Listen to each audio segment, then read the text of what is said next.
Hello, আসসালামু আলাইকুম everyone. হালকেস্টাইন আয়োজিত accounting first paper test paper solving ক্লাসে তোমাদেরকে স্বাগত জানাচ্ছি। আমি মুফরাদ হাসান মুগ্ধ, বর্তমানে অধ্যয়নরত আছি ঢাকা বিশ্ববিদ্যালয়ের ম্যানেজমেন্ট অ্যান্ড ইনফরমেশন সিস্টেম ডিপার্টমেন্টে। তো শুরু করার আগে একটা কথা বলবো, সেটা হচ্ছে যেহেতু আমরা টেস্ট পেপার সলভিং ক্লাস করছি, তাই আমি ধরে নিচ্ছি যে তোমাদের যে বেসিক যে নলেজটা আছে সেটা তোমরা পারো। তো এখানে কিন্তু আমি ডিটেল ধরে ধরে বুঝাই দিব না যে কোনটা কিভাবে হবে, ঠিক আছে? তবে সলভিংটা আমি তোমার এক্সপ্লেইন করে দিব যে কী কারণে এটা হচ্ছে। ওকে, তো ফার্স্টে যখন আমি একটা টাইপের ম্যাথ করাবো তখন ওইটা আমি একটু ডিটেলসে আলোচনা করব, বাট তারপরে যখন টান দিব তখন তোমার শর্টে কিভাবে জিনিসটা হয়েছে এটা আমি এক্সপ্লেন করব। ওকে, তাহলে চলো দেরি না করে শুরু করি। আচ্ছা, তো এখন আমরা সলভ করব ঢাকা বোর্ড 2022-এর কোয়েশ্চেন। ওকে, তো প্রথমে যেটা আমরা সলভ করব সেটা হচ্ছে আর্থিক বিবরণী, ঠিক আছে? এখান থেকে কিন্তু তোমার দুইটা কোয়েশ্চেন মাস্ট আসবে। তো এটা খুবই ইম্পর্টেন্ট তোমাদের জন্য, কিভাবে তোমরা কম সময় খরচ করে তুমি আর্থিক বিবরণীটা সলভ করবা। আচ্ছা, তো দেখো এখানে আমরা ফার্স্টে কোয়েশ্চেন দেখব। কি বলা আছে যে চলতি বছরের মণিহারি খরচের পরিমাণ নির্ণয় করো, তারপরে বিক্রিত পণ্যের ব্যয় নির্ণয় করো, তারপরে তোমার মালিকানা সত্ত্ব মোট দায়ের পরিমাণ নির্ণয় করো। এটা কিন্তু খুবই ইজি, বিক্রিত পণ্যের ব্যয়, মণিহারি খরচ আর হচ্ছে মালিকানা সত্ত্ব মোট দায়ের পরিমাণ, অর্থাৎ তোমার আর্থিক অবস্থার বিবরণীর জাস্ট নিচের পার্টটা। এখানে কি বলছে, মালিকানা সত্ত্ব মোট দায়ের পরিমাণ নির্ণয় করো। তার মানে কি, তোমার আর্থিক অবস্থার বিবরণীর জাস্ট নিচের পার্টটা, তোমার সম্পদের পরিমাণ এখানে নির্ণয় করতে বলা হয় নাই। তাকে কোশ্চেনটা পড়ে নিবা যে অ্যাকচুয়ালি তোমার কাছে কি চাইছে। ওকে, আচ্ছা, তো প্রথমেই কোশ্চেন আমাদের অ্যানালাইসিস করতে হবে। আমাদের আর্থিক বিবরণী সলভ করার সময় আমাদের স্টুডেন্টরা সবথেকে যে ভুলটা করে সেটা হচ্ছে কোশ্চেনটা অ্যানালাইসিস আগে করে না। এই যে এখানে বলছে মণিহারি খরচের পরিমাণ নির্ণয় করো, মণিহারি খুঁজে, তারপরে সমন্বয় যে খুঁজে মণিহারি কই আছে, এভাবে না করে প্রথমে যখন কোশ্চেনটা তুমি হাতে পাবা তখন ক্যাটাগরি ওয়াইজ কোশ্চেনটা ভাগ করে ফেলবা। একটা জিনিস খাতায় লিখে নিবা যে বক্সের এন্ট্রি একবার যায় আর সমন্বয়ের এন্ট্রি দুইবার যায়, ঠিক আছে? বক্সের এন্ট্রি একটা বইতে প্রভাব ফেলে আর সমন্বয়ের এন্ট্রি দুইটা বইয়ে প্রভাব ফেলে। তাহলে আমরা কি লিখব যে বক্সের এন্ট্রি কয়বার প্রভাব ফেলে, কয়টা বইতে? একটা বইতে। ওকে, আর সমন্বয়ের এন্ট্রি দুই জায়গায় প্রভাব ফেলে। ওকে, এখন সমন্বয়ের এন্ট্রি দুইভাবে থাকতে পারে। একটা হচ্ছে সমন্বয় সমূহ, এখানে আলাদাভাবে থাকবে, আর একটা হচ্ছে বক্সের মধ্যে তোমার তারিখ থাকবে, যে 10% ঋণ থাকবে, মজুত পণ্য থাকবে, এভাবে থাকতে পারে। ওকে, তো এখন আমরা কোশ্চেন সলভ করব। দেখো পণ্য ক্রয় ফার্স্টে আছে, এটা আমরা ক্যাটাগরিতে ভাগ করে ফেলবো, ঠিক আছে? বিশদায় বিবরণী, আর্থিক অবস্থার বিবরণী আর মালিকানা সত্ত্ব বিবরণী, এই তিনটা বিবরণী তো আছে, তাই তো? আচ্ছা, তো পণ্য ক্রয় কিসের মধ্যে পড়ে? বিক্রিত পণ্যের ব্যয়ের মধ্যে পড়ে। তাহলে আমরা পণ্য ক্রয়ের পাশে কি লিখে ফেলবো? বিক্রিত পণ্যের ব্যয়। দেখো শর্ট ফর্ম লিখলাম, বিক্রিত পণ্যের ব্যয়, ঠিক আছে? পণ্য বিক্রয় কিসের মধ্যে পড়তেছে? নিট বিক্রয়। কিসের মধ্যে পড়তেছে? নিট বিক্রয়। নিট বিক্রয় আমরা নির্ণয় করতে গেলে পণ্য বিক্রয় লাগে না? হ্যাঁ, তো পণ্য বিক্রয়টা নিট বিক্রয়ের মধ্যে পড়তেছে। তারপর অফিস সরঞ্জাম কিসের মধ্যে পড়তেছে? সম্পদের মধ্যে পড়তেছে, ঠিক আছে? আসবাবপত্র সম্পদের মধ্যে পড়তেছে। এখানে দেখো মজুত পণ্য, কয় তারিখের মজুত পণ্য? 1/1/2021। তার মানে কি, তোমার প্রারম্ভিক মজুত পণ্য। প্রারম্ভিক মজুত পণ্য কিসের মধ্যে পড়ে? বিক্রিত পণ্যের ব্যয়ের মধ্যে পড়ে, ঠিক আছে? ফেরত, এখানে দেখো দুই টাইপের ফেরত আছে, একটা ক্রয় ফেরত আর একটা বিক্রয় ফেরত।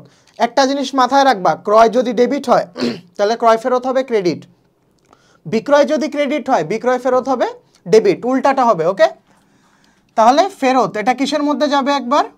একবার বিক্রিত পণ্যের ব্যয়ের তোমার ক্রয়ের মধ্যে যাবে, আর একটা বিক্রয় থেকে বাদ যাবে, তার মানে নিট বিক্রয়ের মধ্যে যাবে।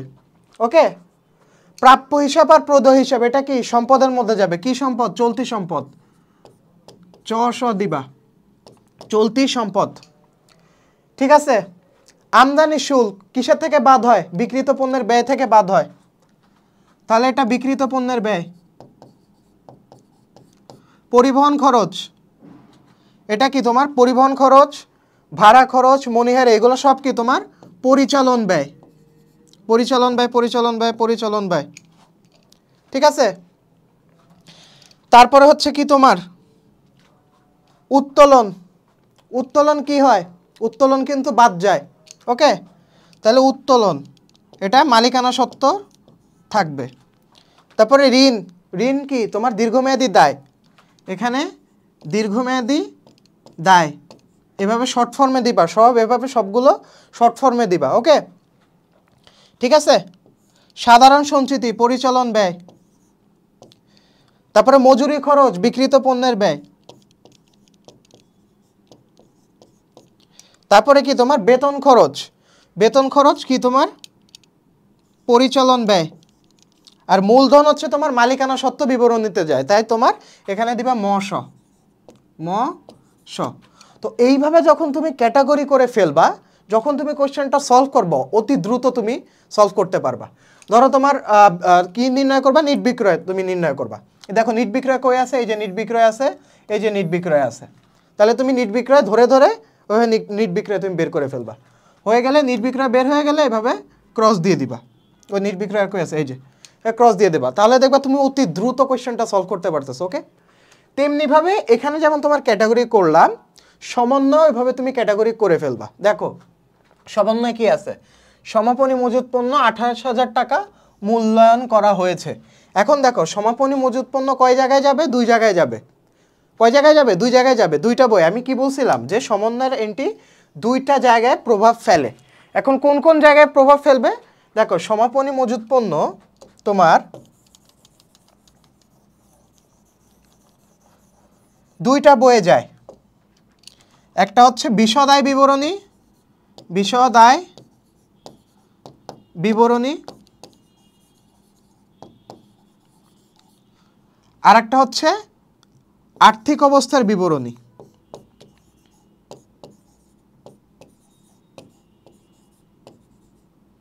আর্থিক অবস্থার বিবরণী। ওকে, বিশদ আয় বিবরণীর কোন জায়গাটা যায়? বিক্রিত পণ্যের ব্যয়ে প্রারম্ভিক মজুত পণ্য যোগ ক্রয় সংক্রান্ত অন্যান্য খরচ মাইনাস সমাপনী মজুত পণ্য। এটা কিন্তু বিক্রিত পণ্যের ব্যয়ের তোমার সূত্র। ওকে, তো এই যে সমাপনী মজুত পণ্যটা বাদ যায় বিক্রিত পণ্যের ব্যয়ে, তাহলে বিশদ আয় বিবরণী এটা কোন সেগমেন্টে পড়তেছে?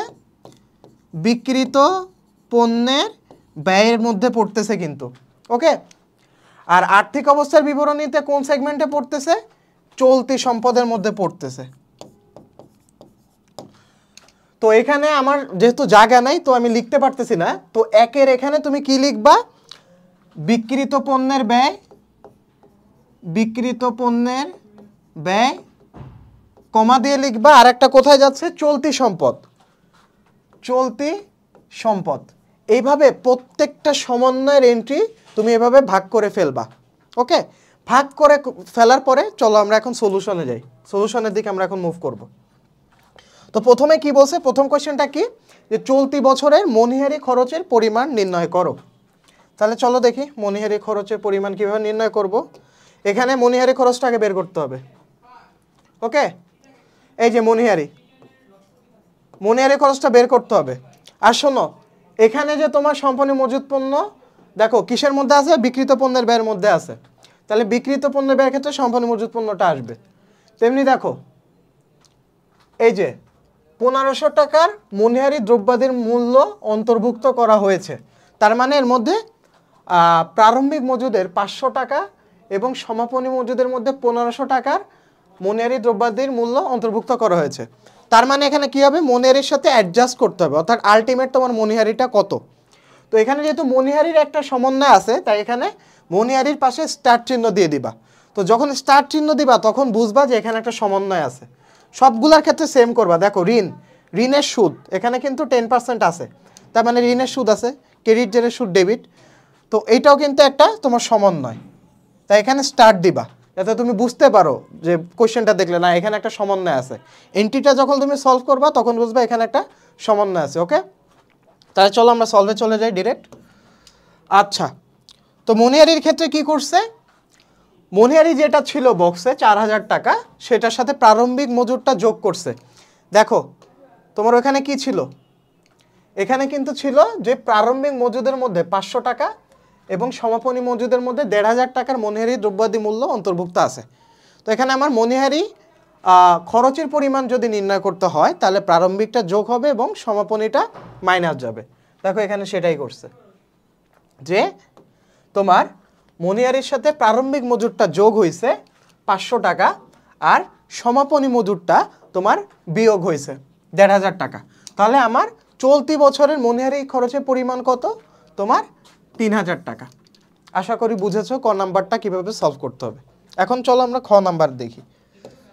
আচ্ছা, খ নাম্বারে কি বলা আছে, ধানসিঁড়ি অ্যান্ড কোংয়ের বিক্রিত পণ্যের ব্যয় নির্ণয় করো। এখন দেখো তুমি কিভাবে সলভ করবা। বিক্রিত পণ্যের ব্যয়, বিক্রিত পণ্যের ব্যয়ের আগে আমরা সূত্র চলো লিখে ফেলি।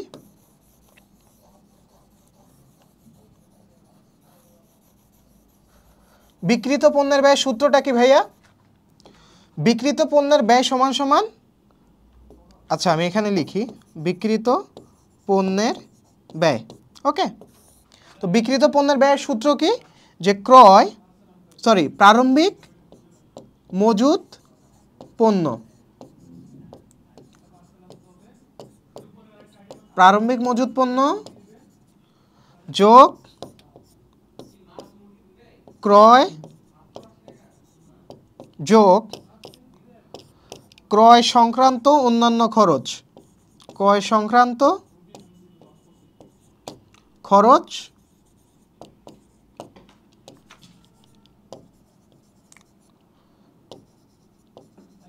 মাইনাস সমাপনী মজুদ পণ্য।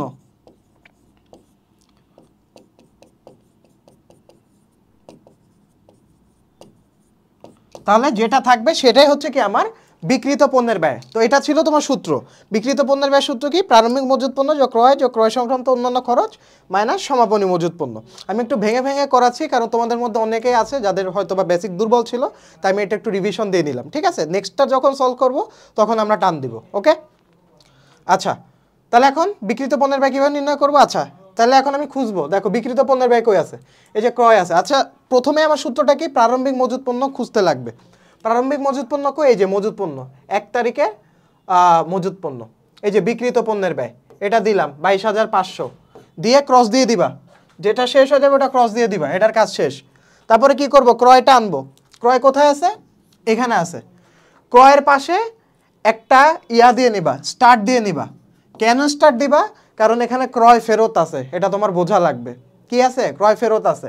তো ক্রয়টা যখন লিখবা তখন দেখবা ক্রয় ফেরত ক্রয় বাট্টা এগুলো কিন্তু বাদ যায়। ওকে, তো দেখবা ফেরত আছে কিনা বাট্টা আছে কিনা। এই দেখো এখানে বিক্রিত পণ্যের ব্যয় আছে, তো এটা কি ফেরত, ক্রয় ফেরত, তো এখানে একটা স্টার্ট দিবা। ফেরত কিন্তু বিক্রয়েরও আছে, এখানে একটা স্টার্ট দিবা। তো এই স্টার্ট দিলে হবে কি, তুমি বুঝতে পারবা যে তোমার এখানে একটা এন্ট্রি আছে, এখানে কিছু একটা আছে। তখন তুমি যখন চোখ বুলাবা তখন তোমার এসে পড়বে, হয় এখানে সমন্বয় আছে বক্সের মধ্যে, না হয় বক্সের বাইরে, অর্থাৎ সমন্বয়ের এন্ট্রিগুলোতে তোমার কিছু একটা আছে। আচ্ছা তাহলে তুমি পণ্য ক্রয় ফেরত বাদ দিলা, ওকে ক্রয় ফেরত বাদ দিলা। তারপরে ক্রয় সংক্রান্ত অন্যান্য খরচ কোনগুলো আছে, আমদানি শুল্ক, তারপরে হচ্ছে তোমার মজুরি খরচ এগুলো আছে। তারপরে কি আছে এখানে, মাইনাস সমাপনী মজুদ পণ্য, এই যে বিক্রিত পণ্যের ব্যয় সমাপনী মজুদ পণ্য। ও এখানে আবার আরেকটা এন্ট্রি থাকতে পারে, এই যে 5,000 টাকার পণ্য বিনামূল্যে ভোক্তাদের মধ্যে বিতরণ করা হয়েছে যা হিসাবভুক্ত হয়নি, এটা কিন্তু ক্রয়ের মধ্যে যাবে। কেন ক্রয়ের মধ্যে যাবে, কারণ 5,000 টাকার পণ্য তুমি কিনছিলা, এটা তুমি বিতরণ করছো, পণ্য বিতরণ করছো, তার মানে এটা তোমার ক্রয় থেকে বাদ যাবে, আবার বিজ্ঞাপনে যাবে। তো এখানে যেহেতু আমি তোমার প্রত্যেকটা এন্ট্রি দেখাইনি যে কোনটা কোন জায়গায় যাবে, তাই তো হয়তো বা তোমার একটু কনফিউশন লাগতে পারে। তাই দেখো এখানে দেখো মজুরি 6,000 টাকা এবং বেতন 7,200 টাকা বকেয়া আছে। আচ্ছা আমরা জানি খরচের বকেয়া কি হয়, খরচ অগ্রিম খরচ কিন্তু চলতি সম্পদ, কিন্তু খরচের বকেয়া চলতি দায়। তাহলে এখানে চলতি দায় আর খরচের বকেয়া যোগ হয় খরচের সাথে, তাহলে মজুরি আর বেতন। এই যে মজুরি কোথায় আমার, এই যে মজুরির এখানে স্টার্ট দিবা, বেতনের এখানে স্টার্ট দিবা, স্টার দিলে বুঝবা যে এটার মধ্যে সমন্বয়ের এন্ট্রি আছে। ওকে, তারপরে প্রচারের উদ্দেশ্যে 5,000 টাকার পণ্য বিনামূল্যে বিতরণ করা হয়েছে, ক্রয়ের এখানে আরেকটা স্টার দিবা। যতগুলো সমন্বয় দেখবা আছে ওখানে 2টা করে স্টার দিবা, তাহলে বুঝবা যে এটা 2বার আছে 3বার আছে। ওকে, তাহলে দেখো এই যে 5,000 টাকার পণ্য বিনামূল্যে ভোক্তাদের বিতরণ করা হয়েছে, এটা ক্রয় থেকে একবার বাদ দিবে আর একবার কি তোমার বিজ্ঞাপনে আসবে। তারপরে প্রাপ্য হিসাবের 3,000 টাকা আদায়যোগ্য নয়, তার মানে কি এটা অনাদায়ী পাওনা। অনাদায়ী পাওনা কোথায় আসে? একবার পরিচালন ব্যয় আসে, আর একটা কোথায় আসে তোমার আর্থিক অবস্থার বিবরণীতে তোমার চলতি সম্পদ থেকে বাদ যায়। ওকে, তাহলে এখানে তুমি লিখে ফেলবা, এখানে যেহেতু আমার লেখার জায়গা নাই তাই লিখতেছি যে আচ্ছা একটা অনাদায়ী পাওনা পরিচালন ব্যয়ে যাবে, আর একটা কোথায় যাবে? আর্থিক অবস্থার বিবরণীতে। কিসের মধ্যে যাবে? চলতি সম্পদ থেকে বাদ যাবে।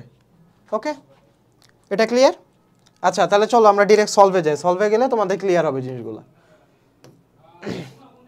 দেখো কি করছে, মজুদ পণ্য আনছে 22,500, তারপরে মনিহারি মজুদ, ওই যে মনিহারি মজুদটা যে ছিল 500 টাকা ওইটা বাদ দিতে হবে, মনিহারি যে মজুদটা ছিল ওটা বাদ দিতে হবে। ঠিক আছে, তারপর পণ্য ক্রয়, এই দেখো ফেরতটা বাদ দিছে, কি করছে? ফেরতটা বাদ দিছে। তারপরে বিনামূল্যে পণ্য বিতরণ, বলছিলাম না এটা বাদ যাবে ক্রয় থেকে, দেখো এটা বাদ দিছে। তারপরে দেখো কি আসছে? আমদানি শুল্ক আসছে, পরিবহন খরচ আসছে, আচ্ছা পরিবহন খরচ বিক্রিত পণ্যের ব্যয়ের মধ্যে। ঠিক আছে, মজুরি খরচ আসছে, এই দেখো বকেয়াটা যোগ হয়েছে, বাদ সমাপনী মজুদ পণ্য। ঠিক আছে, আবার মনিহারি মজুরটা আবার এখানেও বাদ দিছে, এখানে মনিহারি মজুরটা হচ্ছে 1,500। একটা জিনিস মাথায় রাখবা, দেখো প্রারম্ভিকটা আমরা যোগ করছিলাম না যখন মনিহারিটা নির্ণয় করছিলাম, বিক্রিত পণ্যের ব্যয় এসেও মনিহারি মজুদ যেটা আছে এটা প্রারম্ভিক মজুদ থেকে বাদ যাবে আর সমাপনী মজুদ থেকেও বাদ যাবে, এই জিনিসটা খেয়াল রাখবা। ঠিক আছে, যে মনিহারি মজুদ যেটা ছিল সমন্বয়ের এন্ট্রিতে এটা প্রারম্ভিক মজুদ থেকেও বাদ যাবে, সমাপনী মজুদ থেকেও বাদ যাবে। প্রারম্ভিক থেকে প্রারম্ভিকটা বাদ যাবে আর সমাপনী থেকে সমাপনীটা বাদ যাবে।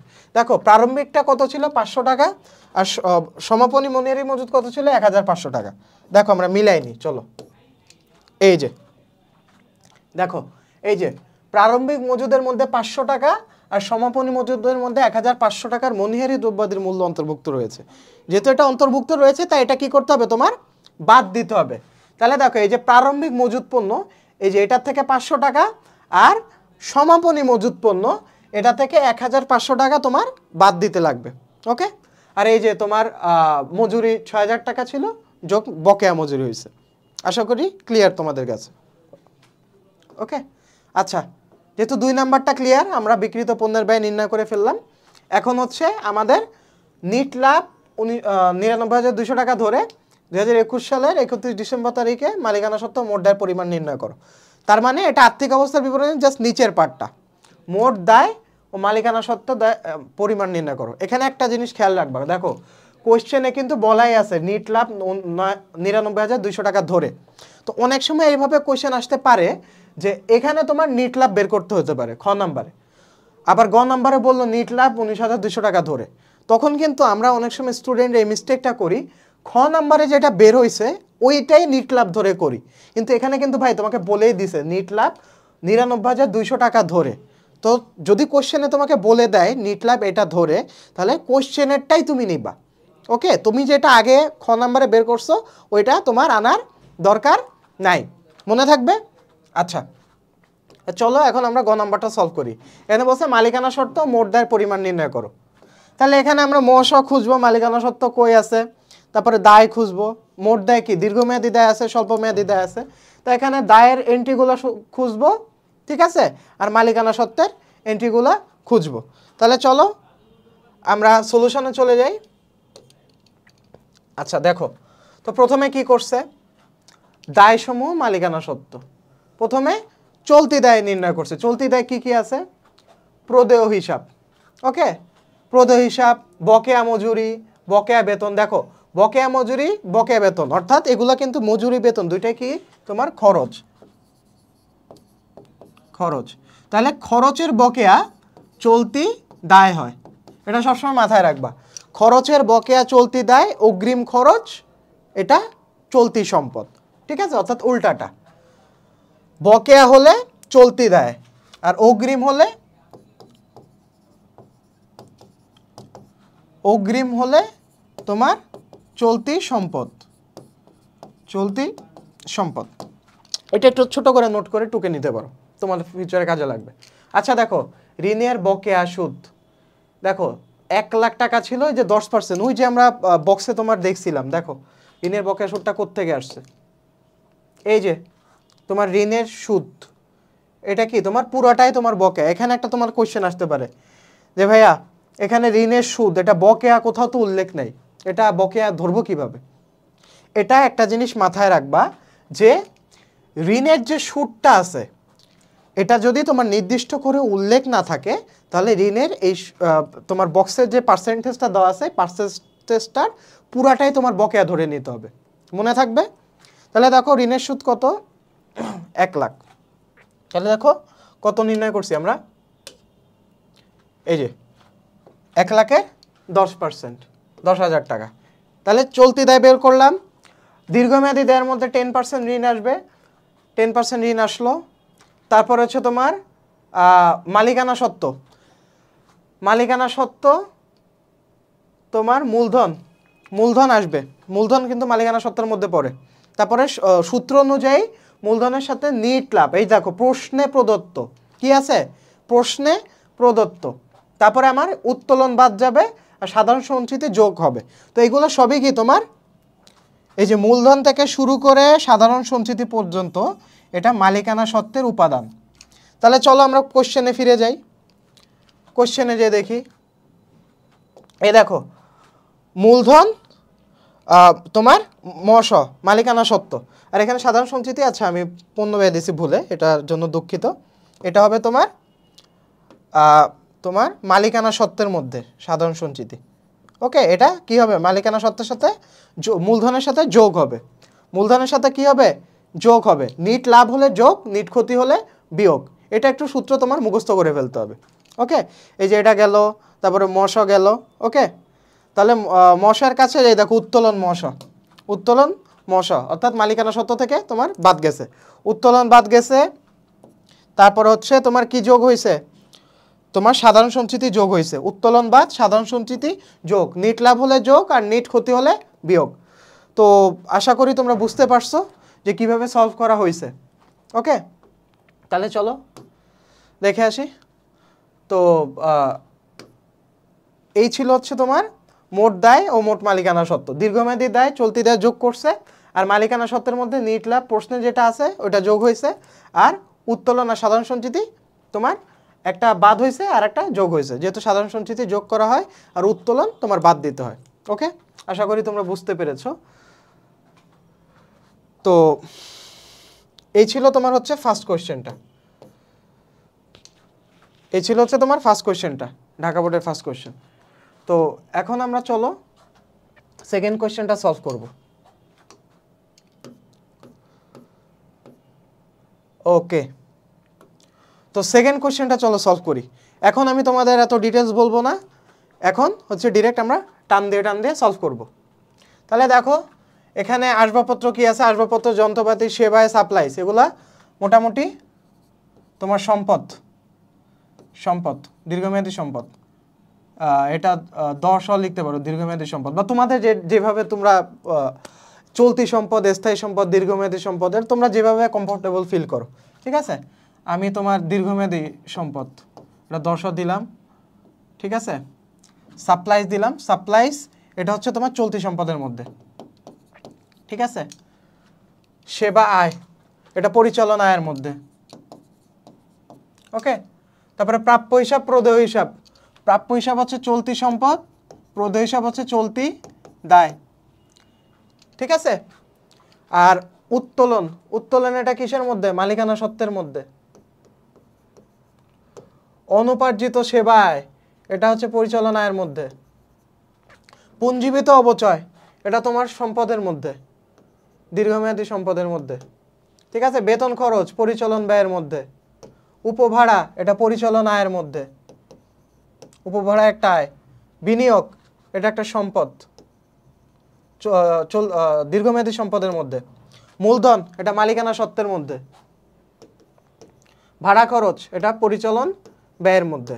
ওকে, এই গেল মোটামুটি অ্যানালাইসিস শেষ আমার বক্সের। এখন আমরা সমন্বয় যাব। আচ্ছা, এখানে বলছে মাসিক বেতন খরচের পরিমাণ 1500 টাকা। তাহলে বেতন খরচের এখানে এন্ট্রি আছে। ওকে, এখানে স্টার্ট দিয়ে ফেললাম। ধারে সেবা প্রদান করা হয়েছে 15,000 টাকা, যা হিসাবভুক্ত করা হয়নি। তাহলে ধারে সেবা দিছে না, তাহলে একটা সেবায়ের মধ্যে পড়তেছে, হিসাবভুক্ত করা যেহেতু হয়নি, তাহলে সেবায় এখানে এন্ট্রি আছে, অর্থাৎ তোমার এখানে সমন্বয় আছে। তারপরে অনুপার্জিত সেবায়ের 2/3 অর্জিত হয়েছে। অর্জিত হয়েছে মানে অনুপার্জিত যেটা ছিল, অনুপার্জিত মানে কি, মানে যে সেবা এটা তোমার এখনো পাওয়া হয়নি ওটা কি তোমার অনুপার্জিত। আর উপার্জিত মানে কি, যেটা অলরেডি আমি রিসিভ করছি, মানে আমার ক্যাশটা তোমার রিসিভ করা হয়েছে। ওকে, তাহলে 2/3 অর্জিত হয়েছে, তাহলে এখানেও একটা তোমার সমন্বয়ের এন্ট্রি আছে, তো এটা তুমি স্টার্ট দিয়ে ফেলবা। ওকে, এখন বছর শেষে অব্যবহৃত সাপ্লাইজের পরিমাণ ছিল 2500 টাকা, তার মানে সাপ্লাইজের এখানে এন্ট্রি আছে। দেখো সাপ্লাইজ কোথায় আছে, চলতি সম্পদ। ওকে, তাহলে এখানে তুমি স্টার্ট দিলা সমন্বয়। আসবাবপত্রের উপর 10% হারে অবচয় ধার্য করো। আসবাবপত্র কই আছে, এই যে আসবাবপত্র, এখানে তুমি স্টার্ট দাও। তাহলে আমি স্টার্ট দেওয়া শেষ, সমন্বয় দেখে দেখে এখন আমরা ডিরেক্ট সলভ করব। ওকে, তো প্রথমে দেখো মোট সেবায়ের পরিমাণ নির্ণয় করো, কি বলা আছে, মোট সেবায়ের পরিমাণ নির্ণয় করো। তাহলে চলো আমরা সলভ করি কিভাবে মোট সেবায়ের পরিমাণ নির্ণয় করব। সেবায় প্রথমে যে এন্ট্রিটা ছিল ওটা দিব, তারপরে অলিখিত সেবায় মানে যে সেবায় এটা লেখা হয়নি ওইটা অ্যাড করব 15,000 টাকা। অলিখিত সেবায় কোনটা, এই যে তোমার এই যে ধারে সেবা প্রদান করা হয়েছে 15,000 টাকা, যা হিসাবভুক্ত হয়নি, এটাই কিন্তু তোমার অলিখিত সেবায়, মানে একটা ধারে প্রদান করছে কিন্তু এটা লিখিত হয়নি, তো অলিখিতটা আমার কি হবে, সবসময় যোগ হবে, এটা মাথায় রাখবা। ওকে গেল। তারপরে অনুপার্জিত সেবায়ের অর্জিত অংশটা তোমার যোগ হবে, যেটা অর্জিত হয়েছে, অর্থাৎ যেটা আমি পাইছি। অনুপার্জিত অংশ আমরা আনবো না, আমরা আনবো কি অর্জিত অংশটা। অর্জিতটা কি, 2 মাসের অর্জিত হয়েছে, তাহলে দেখো অবশ্যই তোমার সমন্বয় ছিল এই যে 2/3 অর্জিত হয়েছে, তো এই যে 2/3 অর্জিত হয়েছে, 2/3, তাহলে কি তোমার 2/3টাই তোমার আসবে। এই যে অনুপার্জিত সেবায়ের অর্জিত অংশ 2/3, 2/3 না 2/5। এখানে মনে হয় ভুল আছে তোমার সলভে, এখানে বলছে যে অনুপার্জিত সেবায়ের 2/3 অর্জিত হয়েছে, তাহলে 2/3 ধরে তোমরা করবা। ওকে, তো 25,000-এর 2/5, 2/3, তো তোমরা ওইভাবে সলভ করবা। টোটাল কত আসে, মোট সেবার পরিমাণ 1,20,000 টাকা, 1,20,000 টাকা। অথবা কোশ্চেনে ভুল আছে, তাহলে তোমার সলভে ভুল আছে, 2/5 বা 2/3 দুইটার একটা হবে। ওকে,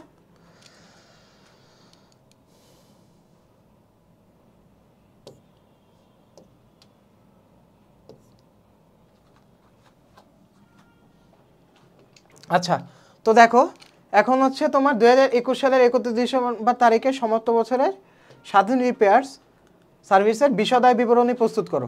আচ্ছা, এখন কিন্তু তোমাকে টোটাল বিশদায় বিবরণী প্রস্তুত করতে বলা হয়েছে। এখানে ঘাবড়ানোর কিছু নাই, কারণ তোমার এন্ট্রি খুবই কম এন্ট্রিগুলো কিন্তু আসবে। তো চলো আমরা ডিরেক্ট সলভে যাই, কি আছে। আচ্ছা, তো দেখো বিশদায় বিবরণীতে তোমার কিভাবে তোমার সলভ করা হয়েছে। তো প্রথমে আয় থেকে ব্যয়গুলো বাদ দিতে হবে, খুবই সিম্পল হিসাব। আয় যেগুলো আছে ওখান থেকে ব্যয়গুলো তোমার বাদ দিয়ে দিলে হয়ে যাবে। তো ফার্স্টে ক নাম্বারে কিন্তু আমরা পাইছিলাম যে মোট সেবা আয় কত, ক নাম্বারে কিন্তু আমরা নির্ণয় করছিলাম, এই যে সেবায়ের সাথে অলিখিত সেবায় যোগ করছিলাম, আর অনুপার্জিত সেবায়ের অর্জিত অংশটা তোমার যোগ করছিলাম, তো যেটা আসে ওটাই কিন্তু তোমার মোট সেবা আয়। তাহলে মোট সেবা আয়, তারপরে উপভাড়া যোগ হবে, সেবার সাথে উপভাড়া মানে কিন্তু আয়, উপভাড়া মানে কি তোমার সাবলেট, সাবলেট থেকে কি তোমার আয় হয় না, দেখবা অনেকে তোমার বাসা বাড়িতে যাদের হচ্ছে এক রুমে ব্যাচেলার তোমার সাবলেট দেয়, তো এটাই হচ্ছে তোমার বাংলাতে উপভাড়া বলে। সাবলেট থেকে তোমার টাকা আয় হয় না বা ইনকাম হয় না, এই জন্য উপভাড়াটা তোমার যোগ হবে। তারপরে ব্যয়গুলো তোমার সবগুলো বাদ দিছে। দেখো বেতন খরচ দিছে, বেতনের সাথে বকেয়া বেতন যোগ দিছে। আচ্ছা এখানে একটা ক্যালকুলেশন করছে, দেখো সমন্বয় কিন্তু বলা ছিল যে 12 মাসের বেতন। তাহলে দেখো এই যে মাসিক বেতন খরচের পরিমাণ 15,000 টাকা, সরি 1500 টাকা। এটা কি মাসিক বেতন খরচের পরিমাণ। তার মানে আমার যেহেতু বিশদায় বিবরণী করতেছি 31 ডিসেম্বর তারিখে সমাপ্ত, তাই আমার 1 বছরেরটা হিসাব করতে হবে। এই জন্য 1500 গুণ 12 দিছে। ওকে, 1500 গুণ কত দিছে? 12 দিছে। দেখো এই যে 1500 গুণ 12 মাইনাস 15,000 টাকা। দেখো 15,000 কোথা থেকে আসলো? এই যে 15,000 টাকা এন্ট্রিতে যেটা ছিল, এই যে 15,000 টাকা এন্ট্রিতে যেটা ছিল এটা তোমার বাদ দিতে হবে। মাসিক বেতন খরচের পরিমাণ কত? 1500 টাকা। এটা 12 মাসের করলাম, মানে হিসাব করলাম।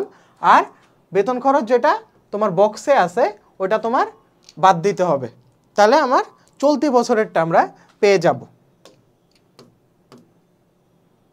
এই যে দেখো বক্সেরটা বাদ দিছে, এই যে 15,000 টাকা বাদ দিছে, দিয়ে বাকিটা কি তোমার বকেয়া। এটা কিন্তু তোমার চলতি বছরেরটা। এই যে 15,000 টাকা এটা চলতি বছরের টাকা, আমরা যোগ করতেছি কোনটা? বকেয়াটুকু শুধু যোগ করতেছি। এই জন্য তোমার চলতি বছরেরটা বাদ দিয়ে হিসাব করতে হবে। আশা করি ক্লিয়ার, বুঝাতে পেরেছি। এবার ভাড়া খরচ যোগ করলা, সাপ্লাইজ খরচ। দেখো সাপ্লাইজ খরচের মধ্যে মনে হয় সমন্বয়ের এন্ট্রি ছিল, এই যে বছর শেষে অব্যবহৃত সাপ্লাইজের পরিমাণ ছিল 2500 টাকা। তাহলে আমাদের কি ব্যবহৃতটুকু হিসাব করতে হবে। তাহলে দেখো সাপ্লাইজ খরচ কত ছিল? 6000। তাহলে এটা থেকে তোমার 2500 টাকা বাদ দিছে, বাদ দিয়ে তোমার জাস্ট ব্যবহৃত সাপ্লাইজটা হিসাবভুক্ত করছে। ওকে, এই যে 6000 থেকে 2500 বাদ দিছে। তারপর হচ্ছে আসবাবপত্রের অপচয়, যেটা হচ্ছে তোমার পরিচালন ব্যয়, অর্থাৎ ব্যয়ের মধ্যে পড়তেছে। 50,000-এর 10%, তোমার কত আসে? 5000। তো সবগুলো যোগ বিয়োগ করে আমার মোট ব্যয় বা নিট মুনাফা কত আসে? মোট ব্যয় আসে হচ্ছে 38,500 টাকা, আর নিট মুনাফা কত আসে তোমার? 89,500 টাকা। ওকে, তো আশা করি ক্লিয়ার তোমাদের খ নাম্বার। এখন চলো গ নাম্বারটা আমরা একটু সলভ করি। যেটাতে আটকাবো তখন আমরা কোশ্চেনে আমরা ব্যাক করব। তাহলে দেখো চলতি সম্পদে কি ছিল? সাপ্লাইজ খরচ। সাপ্লাইজ কত ছিল? যেটা ছিল বসাই দিলাম 6000 বাদ সাপ্লাইজ খরচ। সাপ্লাইজ খরচ কত বাদ গেছে? 3,500 টাকা বাদ গেছে। কোন অংশটা বাদ গেছে? দেখো এই যে 3,500 টাকা, এটা কিন্তু ব্যবহৃতটা বাদ গেছে। একটা জিনিস মাথায় রাখবা, এই যে সাপ্লাইজ খরচ 2,500 এটা ছিল অব্যবহৃত, ঠিক আছে? এটা ছিল অব্যবহৃত। তো এটা আমরা কি করছি? ব্যবহৃতটা থেকে 6000 থেকে 2,500 বাদ দিলে যেটা থাকে সেটা হচ্ছে তোমার ব্যবহৃত সাপ্লাইজ খরচ, অর্থাৎ এই যে 3,500। এই 3,500 আমরা যে ক্যালকুলেশন করে বের করছিলাম ওইটা আমরা সাপ্লাইজ খরচে নিয়ে গেছি। এই যে সাপ্লাইজ খরচ বাদ ব্যবহৃত সাপ্লাইজ খরচ। তোমরা যদি বোঝার প্রবলেম হয় তাহলে এখানে ব্যবহৃত কথাটা লিখে নিতে পারো। ওকে, ব্যবহৃত সাপ্লাইজ খরচ। তারপর হচ্ছে প্রাপ্য হিসাব। প্রাপ্য হিসাব লিখলাম, অলিখিত সেবায় যোগ করতে হবে। সেবায়ের কোন অংশটা অলিখিত ছিল, অর্থাৎ হিসাবভুক্ত করা হয়নি। তাহলে 15,000 টাকা। চলো দেখি কোশ্চেনে, দেখি কই আছে। এই যে ধারে সেবা প্রদান করা আছে 15,000 টাকা, যা হিসাবভুক্ত করা হয়নি। তার মানে কি? এটা অলিখিত সেবায়, এটাও তোমার কি হয়েছে? যোগ হয়েছে। তারপরে কি তোমার দীর্ঘমেয়াদী বিনিয়োগ, বিনিয়োগটা দিলাম। তারপরে স্থায়ী সম্পদ দিলাম। আসবাবপত্র থেকে পুঞ্জীবিত অপচয় বাদ গেছে। এখানে পুঞ্জীবিত অপচয় দেখো 5,000 যোগ 5,000, এটা কোত্থেকে আসছে?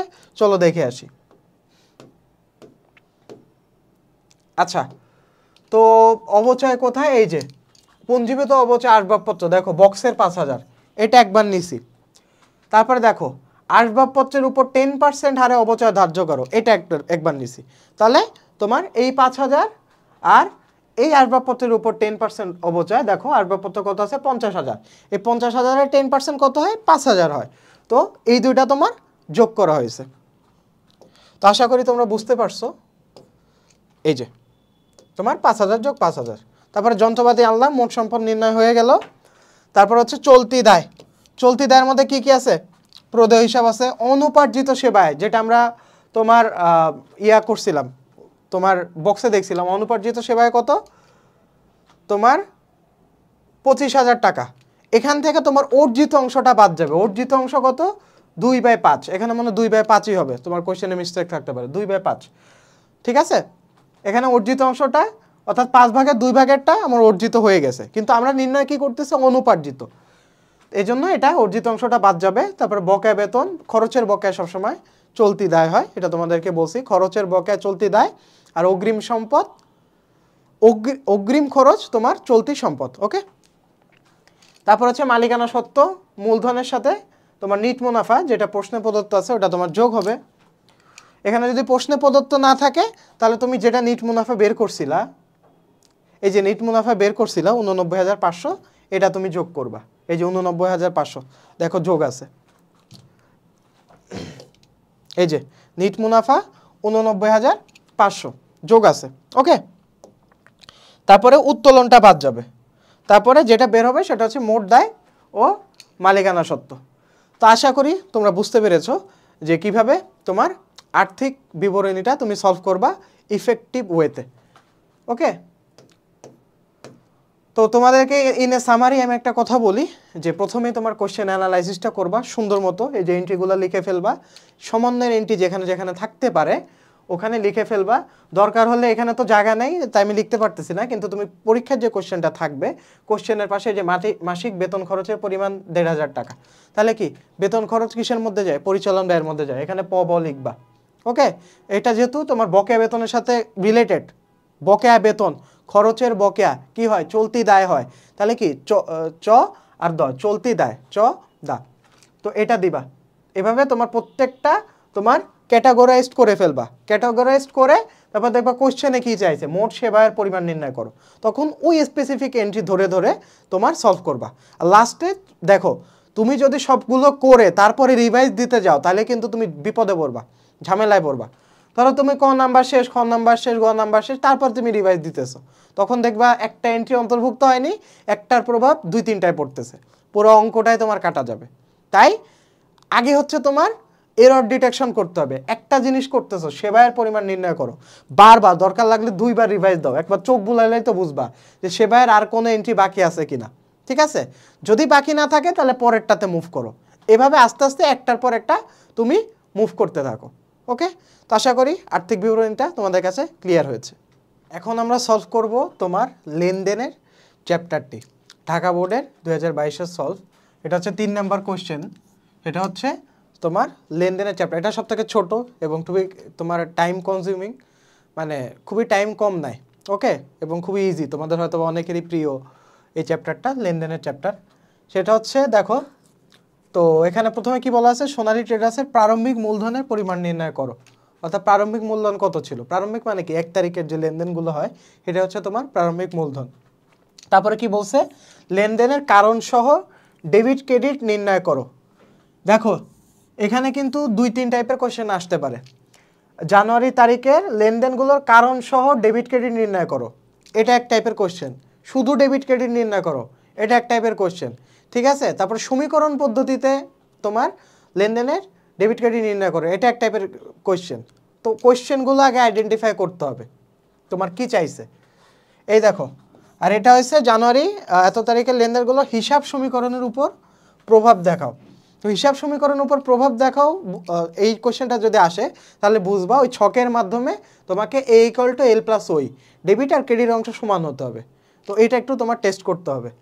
ঠিক আছে, হিসাব সমীকরণের উপর প্রভাব দেখো, এই কোশ্চেনটা তোমার প্রায়ই আসে প্রত্যেকটা বোর্ডেই। যদি লেনদেন থেকে কোশ্চেন আসে তখন এই কোশ্চেনটা তোমরা প্রায় পাবা। ওকে, তো চলো আমরা দেরি না করে শুরু করি। তো প্রথমে কি বলছে? প্রারম্ভিক মূলধনের পরিমাণ নির্ণয় করো। তাহলে দেখো প্রারম্ভিক মূলধনের পরিমাণ নির্ণয় করো। তো প্রারম্ভিক মূলধনের পরিমাণ নির্ণয় করতে গেলে দেখো কি আছে?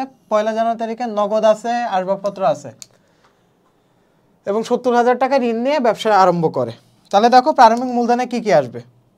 প্রারম্ভিক মূলধনে আসবে শুধু নগদ আর আসবাবপত্র। নগদ আর আসবাবপত্র এটাই শুধু প্রারম্ভিক মূলধন, আর ঋণ যেহেতু দায় তাই এটা মূলধনের মধ্যে আসতেছে না। ঠিক আছে, হিসাব সমীকরণের যেহেতু 3টা উপাদান, সম্পদ সমান সমান দায় প্লাস মালিকানা সত্ত্ব। A equal to L plus O E equal to L plus O E দায় প্লাস মালিকানা সত্ত্ব। যেহেতু ঋণ একটা দায় তাই এটা তোমার মালিকানা সত্ত্বের মধ্যে আসতেছে না, এটা কি তোমার মালিকানা সত্ত্ব। মালিকানা সত্ত্বের আবার 4টা উপাদান, সি প্লাস আর minus E minus D. C মানে কি তোমার ক্যাপিটাল বা মূলধন, ক্যাপিটালের মূলধনের সাথে কি যোগ হয়, নিট লাভ যোগ হয়, এই জন্য আর মানে রেভিনিউ যোগ হয়েছে। মাইনাস ই মানে কি খরচগুলা বাদ যায়, এই জন্য মাইনাস ই। আর মাইনাস ডি কি উত্তোলন, উত্তোলনটা বাদ যায়। এটা তোমরা লিখে রাখতে পারো যাতে তোমার এক্সামে তোমার ফার্স্টলি তুমি সলভ করতে পারো। ওকে, তাহলে দেখো প্রারম্ভিক মূলধনের পরিমাণ নির্ণয় করলাম, এটা শেষ। ক নাম্বার শেষ আমার। খ নাম্বারে কি বলছে, এই কয় তারিখের লেনদেনগুলোর কারণ সহ ডেবিট ক্রেডিট নির্ণয় করো। তাহলে দেখো প্রথমে কি 1 তারিখের লেনদেনগুলোর কারণ সহ ডেবিট ক্রেডিট নির্ণয় করতে বলছে। তাহলে দেখো প্রথমে কি আছে, নগদ আসবাবপত্র 70,000 টাকা ঋণ। তাহলে দেখো লেনদেনগুলো আগে তোমার আইডেন্টিফাই করতে হবে। কি আছে, নগদ, নগদান হিসাব কি তোমার ডেবিট। তারপরে কি আসবাবপত্র হিসাব কি তোমার ডেবিট। তারপরে ঋণ 70,000 টাকা ঋণ, 70,000 টাকা যে ঋণ নিয়ে শুরু করছে, 70,000 ঋণের এটা কি নগদ টাকা না, তাই 70,000 টাকার সাথে 1,50,000 কিন্তু যোগ হবে যখন নগদান হিসাব ডেবিট দিবা। নগদান হিসাব 1,50,000-এর সাথে 70,000 যোগ হবে। ঠিক আছে, তো চলো আমরা এভাবে বললে বুঝবা না, আমরা তোমার ইয়াতে যাই, সলভে যাই। এই যে দেখো মার্চ 1 তারিখে কি আছে, নগদান হিসাব ডেবিট করছে দেখো 2,20,000। 2,20,000 কোত্থেকে আসলো, 1,50,000 যোগ 70,000, ওই যে ঋণের 70,000, এই দুটা কিন্তু যোগ হয়েছে। দেখো নগদান হিসাব ডেবিট, নগদান হিসাব ডেবিট হলে কি হয়, সম্পদ বৃদ্ধি পায়, আমরা জানি সম্পদ বৃদ্ধি পায়। তারপরে আসবাবপত্র হিসাব ডেবিট, ওই যে 30,000 টাকার আসবাবপত্র নিয়ে শুরু করলো, সম্পদ বৃদ্ধি পাইছে, কারণ লিখলাম। তারপরে মূলধন হিসাব ক্রেডিট, মূলধন হিসাব ওই যে তোমার 1,80,000 টাকা, 1,50,000 যোগ 30, 1,80,000 টাকা মূলধন কিন্তু আমরা নির্ণয় করছিলাম। মূলধন কত পাইছিলাম, এই যে 1,80,000 টাকা, এই 1,80,000 টাকা আমার ক্রেডিটে বসাই দিছি। আমরা জানি যে মূলধন তোমার বৃদ্ধি পেলে ক্রেডিট হয়, মূলধন বৃদ্ধি পেলে ক্রেডিট হয়। ওকে, তাহলে মালিকানা সত্ত্ব বৃদ্ধি পাইছে মূলধনের মাধ্যমে। তারপরে ঋণ হিসাব, ঋণ হিসাবও কি তোমার ক্রেডিট, এটা তোমার কি বৃদ্ধি করছে, দায় বৃদ্ধি করছে। ওকে, তাহলে আচ্ছা এখানে একটা জিনিস তোমরা মাথায় রাখবা, সম্পদ বৃদ্ধি পেলে ডেবিট, হ্রাস পেলে ক্রেডিট। ওকে, সম্পদ বৃদ্ধি পেলে ডেবিট হয় আর হ্রাস পেলে ক্রেডিট হয়। আর দায় ও মালিকানা সত্ত্ব বৃদ্ধি পেলে ক্রেডিট হয় আর হ্রাস পেলে ডেবিট হয়। এটা সবসময় মাথায় রাখবা, আওলায় ফেলো না কিন্তু। সম্পদ সবসময় বৃদ্ধি পেলে ডেবিট হবে আর হ্রাস পেলে ক্রেডিট হবে। আর দায় ও মালিকানা সত্ত্ব সবসময় বৃদ্ধি পেলে ক্রেডিট হবে, হ্রাস পেলে ডেবিট, অর্থাৎ উল্টাটা। খুবই ইজি। এই জন্য দেখো এই সম্পদ বৃদ্ধি পেলে ডেবিট হয়েছে, আর এই দেখো ঋণ ক্রেডিট বৃদ্ধি পেলে ক্রেডিট হয়েছে। এই যে দায় ও মালিকানা সত্ত্ব বৃদ্ধি পেলে ক্রেডিট হয়, এই যে দেখো ক্রেডিট হয়েছে, ক্রেডিট ক্রেডিট, তার মানে এই মালিকানা সত্ত্ব দায় বৃদ্ধি পাইছে। ওকে, ক্লিয়ার। আচ্ছা 1 তারিখের লেনদেন গেল, এখন 12 তারিখের লেনদেনে আসি। দেখো 12 তারিখে কি আছে, এখানে 12 না, মনে হয় 13 হবে, 13 ভুল দিছে কোয়েশ্চনে, 13 হবে। 13 তারিখের লেনদেনে কি আছে, বাকিতে পণ্য বিক্রয়। আচ্ছা এখানে একটা জিনিস লিখে রাখো, তোমার বাকিতে পণ্য ক্রয় বিক্রয়ের সূত্র মনে রাখার, বাকিতে পণ্য ক্রয় ও বিক্রয়, এটা একটা লাইনের মাধ্যমে মনে রাখবা, দেবী আমায় কৃপা করো। ওকে, দেবী আমায় কৃপা করো। ঠিক আছে, তো দেবী আমায় কৃপা করো, এটা হচ্ছে তোমার এখানে দেবী আর কৃপা। তো দেবী থেকে তোমার দেনাদার হিসাব ডেবিট, দেনাদার ডেবিট, আর বিক্রয় ক্রেডিট। বিক্রয় কি হবে? ক্রেডিট হবে। আর কৃপা থেকে তোমার ক্রয় ডেবিট, ক্রয় ডেবিট, আর পাওনাদার, পাওনাদার ক্রেডিট। এটা হচ্ছে তোমার শর্ট ট্রিক্স। তুমি কীভাবে মনে রাখবা যে বাকিতে ক্রয় বিক্রয় যখন শুনবা তখন এটা জাবেদা কী হবে? দেবী আমায় কৃপা করো। যদি বিক্রয় থাকে তাহলে দেনাদার হিসাব ডেবিট, বিক্রয় হিসাব ক্রেডিট। আর যদি তোমার ক্রয় থাকে তাহলে ক্রয় হিসাব ডেবিট আর পাওনাদার হিসাব ক্রেডিট। ওকে, তো আশা করি আজকের পর থেকে তোমার মনে থাকবে। তাহলে দেখো এখানে কি আছে? বাকিতে পণ্য বিক্রয়, তার মানে এখানে দেনাদার হিসাব ডেবিট হবে আর বিক্রয় হিসাব ক্রেডিট হবে। তাহলে চলো দেখি কি আছে। এই যে আচ্ছা, এখানে প্রাপ্য হিসাব আর দেনাদার হিসাব দুইটাই কিন্তু সেম। ওকে, এটা তোমার বিভ্রান্তর কারণ না। এখানে তুমি দেনাদার হিসাব লেখো, কেউ কিছু বলবে না, কাটবে না। ওকে, প্রাপ্য হিসাব বা দেনাদার হিসাব ডেবিট, 35,000 টাকা, সম্পদ যেহেতু বৃদ্ধি পাইছে, ঠিক আছে। আর বিক্রয় হিসাব ক্রেডিট, ক্রেডিট হলে কি হয়? আয় হয়। এই যে আয় বৃদ্ধি পাইছে। ওকে, তারপর দেখো 19 তারিখে কি আছে, চলো 19 তারিখে দেখি। 19 তারিখ আছে উত্তোলন 6,000 টাকা। উত্তোলন 6,000 টাকা। উত্তোলন করলে কি হয়? উত্তোলন মালিকানা সত্ত্ব থেকে বাদ যায়, এজন্য উত্তোলনটা ডেবিট হয়। ওকে, আর যেহেতু নগদ টাকা কমছে এজন্য নগদান হিসাব ক্রেডিট হবে। তাহলে উত্তোলন ডেবিট, নগদান ক্রেডিট। চলো দেখে আসি কি করছে ওরা। এই যে উত্তোলন হিসাব দেখো ডেবিট করছে। উত্তোলন হিসাব, এই যে উত্তোলন হিসাব ডেবিট করছে, নগদান হিসাব ক্রেডিট করছে। উত্তোলন হিসাব কেন ডেবিট করছে?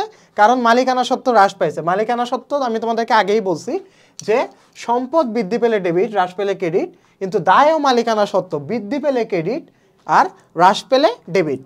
এই জন্য দেখো উত্তোলন হিসাব ডেবিট হয়েছে আর মালিকানা সত্ত্ব হ্রাস হয়েছে, অর্থাৎ মালিকানা সত্ত্ব মাইনাস হয়েছে। আশা করি ব্যাপারটা ক্লিয়ার তোমাদের কাছে।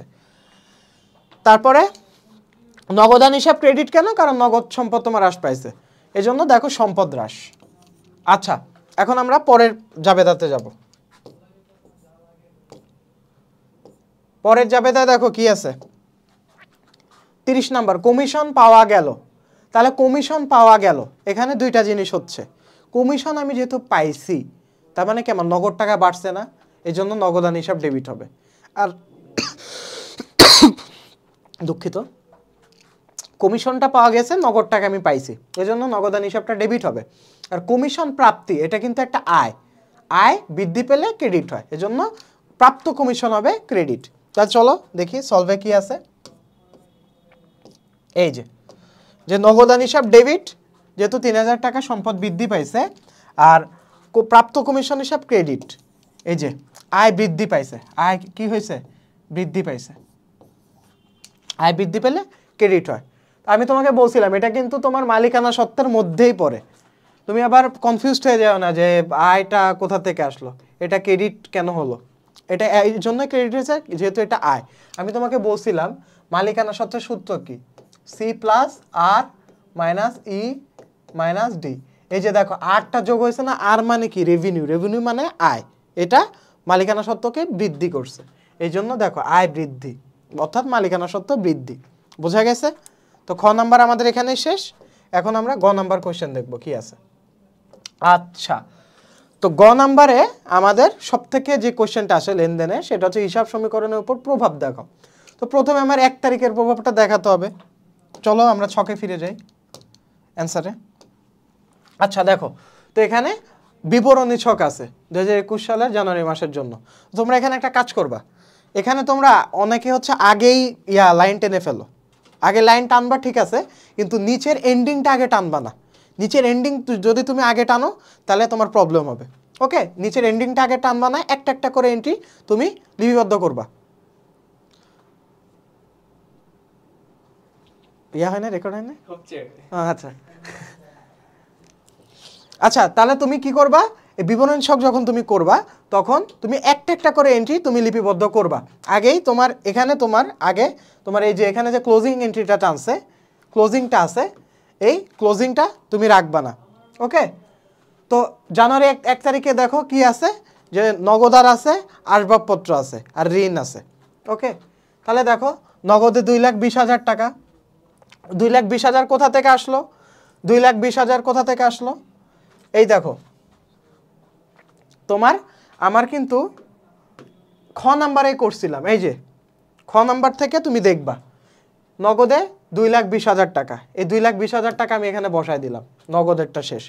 তারপরে আসবাবপত্র কত ছিল? 30,000 টাকা বসায় দিলাম। ঋণ কত ছিল? 70,000 টাকা বসায় দিলাম। মূলধন কত ছিল? 1,80,000 টাকা। এটা কিন্তু তোমার খ নাম্বারে জাবেদাতেই করে আসছো, আর জাবেদাতে না করলে তুমি ওইভাবে কোশ্চেন দেখে দেখে তুমি বসায় দিবা। ওকে, তো মূলধন আনান কি করলাম? জানুয়ারি 1-এ আমি মূলধন আনলাম। তো এই ইয়াটা আগে লিপিবদ্ধ করে ফেলতে হবে। জানুয়ারি 1-এ তোমার মূলধনটা আনলাম। তারপর হচ্ছে জানুয়ারি 5 নম্বরে কি ছিল? জানুয়ারি 5। তো দেখো জানুয়ারি 1-এ মূলধন এনে আমি কিন্তু ক্লোজ করে দিলাম, এই যে লাইনটার মাধ্যমে ক্লোজ করে দিলাম। ক্লোজ করে প্রত্যেকটা এন্ট্রি বসায় ফেলবো, নিচে বসায় ফেলবো, মানে ব্যালেন্সটা আমি নিচে আনবো। 2,20,000 নিচে আনলাম, 30,000 নিচে আনলাম, 70,000 নিচে আনলাম, 1,80,000 টাকা নিচে আনলাম, ব্যালেন্সটা আমি নিচে আনলাম। তারপরে কি করব? 5 তারিখের এন্ট্রিতে যাব। দেখো 5 তারিখে কি আছে? 5 তারিখে আছে পণ্য ক্রয় 48,000 টাকা। পণ্য ক্রয় 48,000 টাকা। এটা জাবেদা করো। কি জাবেদা কি হবে? ক্রয় হিসাব ডেবিট আর নগদান হিসাব ক্রেডিট। নগদান হিসাব ক্রেডিট অর্থাৎ তুমি টাকা কি দিয়ে কিনছো? টাকা দিয়ে কিনছো, তোমার টাকাটা কমে যাচ্ছে। তাহলে এই টাকাটা কমার জন্য তোমার কি করতে হবে? বাদ দিতে হবে, নগদ থেকে বাদ দিতে হবে। এ দেখো নগদ 48,000, 2,20,000 থেকে বাদ গেছে। আর তোমার ব্যয়, এটা কি তোমার পণ্য ক্রয় একটা ব্যয় না? এই জন্য দেখো মালিকানা সত্ত্বের ঘরে 48,000 বিয়োগ হয়েছে। তো এখানে দেখো একটা জিনিস করতে পারো তুমি, এখানে মালিকানা সত্ত্বে আবার ভেঙে ভেঙে দিছে, মূলধন প্লাস আয় দিছে মাইনাস ব্যয় দিছে মাইনাস উত্তোলন, এত কিছুর দরকার নাই। জাস্ট মালিকানা সত্ত্ব একটা জিনিস হবে, একটা কলাম রাখতে পারো, এত কিছু আলাদা আলাদা ভেঙে দেওয়ার দরকার নেই। এখানে ভেঙে জন্যই দিছে যাতে তুমি বুঝো। ওকে, তুমি অ্যান্সার যখন করবা তখন দায় পাশে মালিকানা সত্ত্ব দিবা, নিচে দিয়ে পাশে হচ্ছে এটা দিয়ে দিবা সি প্লাস আর মাইনাস ই মাইনাস ডি, তাইলেই বুঝে যাবে, এক্সামিনার বুঝে যাবে যে তুমি কোন কেন প্লাস করছো কেন মাইনাস করছো। সি প্লাস আর মাইনাস ই মাইনাস ডি বলতে কি বোঝায়? সিতে ক্যাপিটাল মানে মূলধন, আর এ রেভিনিউ মানে আয়, ইতে এক্সপেন্সেস মানে ব্যয়, আর ডিতে ড্রয়িং মানে উত্তোলন। ঠিক আছে, তাহলে 48,000 তোমার এখানে মালিকানা সত্ত্বে বাদ গেছে। তারপরে আমরা প্রত্যেকটার আবার 5 তারিখের লেনদেন শেষ। লেনদেন শেষ হওয়ার পর এটা ক্লোজিং টানো, ক্লোজিং টেনে এই দেখো তোমার ক্লোজিং এন্ট্রি টানো। 2,20,000 থেকে 48,000 বাদ দিলে কত থাকে? 1,72,000। 30,000 এখানে বসালা, 70,000 বসালা, সব সেম থাকবে। 48,000 এখান থেকে তুমি মাইনাস করলা। ওকে, মাইনাস করলা। তো এটার তোমার 5 তারিখের এন্ট্রি শেষ। তারপর হচ্ছে তোমার 12 তারিখে কি আছে? 12 তারিখে কি? 12 না 13? 13 তারিখে কি আছে? বাকিতে পণ্য বিক্রয়। বাকিতে পণ্য বিক্রয় ইয়া কি ছিল? প্রাপ্য হিসাব ডেবিট আর বিক্রয় হিসাব ক্রেডিট। তাহলে দেখো এটা কি প্রভাব পড়বে? প্রাপ্য হিসাব ডেবিট আর বিক্রয় হিসাব ক্রেডিট। প্রাপ্য হিসাব কি? তোমার সম্পদের মধ্যে পড়ে না, তো সম্পদের মধ্যে দিয়ে দিলা। আর বিক্রয় করলে কি হয়? তোমার আয় হয়, অর্থাৎ মালিকানা সত্ত্বের সাথে যোগ হবে।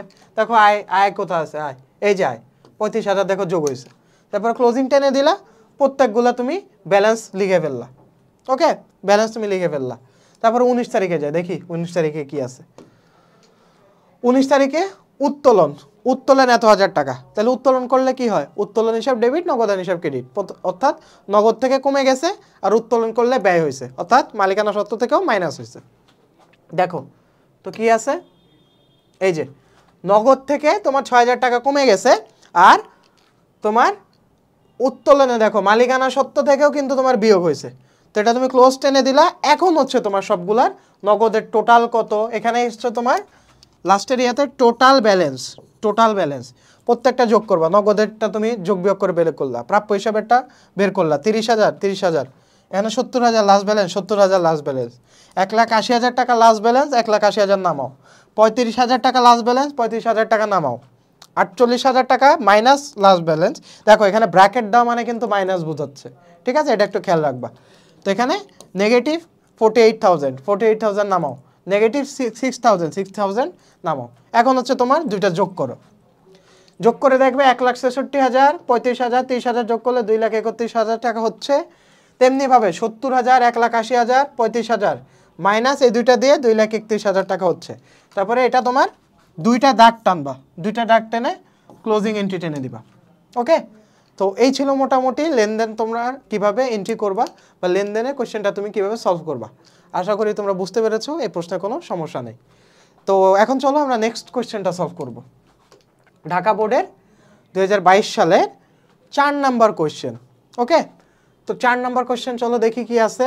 এখানে কি বলছে, নিট বিক্রয়ের পরিমাণ নির্ণয় করো। ওকে, নিট বিক্রয়ের পরিমাণ নির্ণয় করব। তারপরে জাবেদা দাখিলা দাও। ওকে, জাবেদা দিব। তারপরে চলমান যে ছকে আসবাবপত্র হিসাব ও বিক্রয় হিসাব প্রস্তুত করো, অর্থাৎ খতিয়ান। ঠিক আছে, এখানে কিন্তু বলে দিছে, ছক উল্লেখ করে দিছে চলমান যে ছকে। আর আরেকটা জিনিস, ছক যদি উল্লেখ করে না দেয় চলমান যে ছকেই করবা, কারণ টি ছকটা একটু লেন্দি হয় আর একটু পেঁচালো হয়।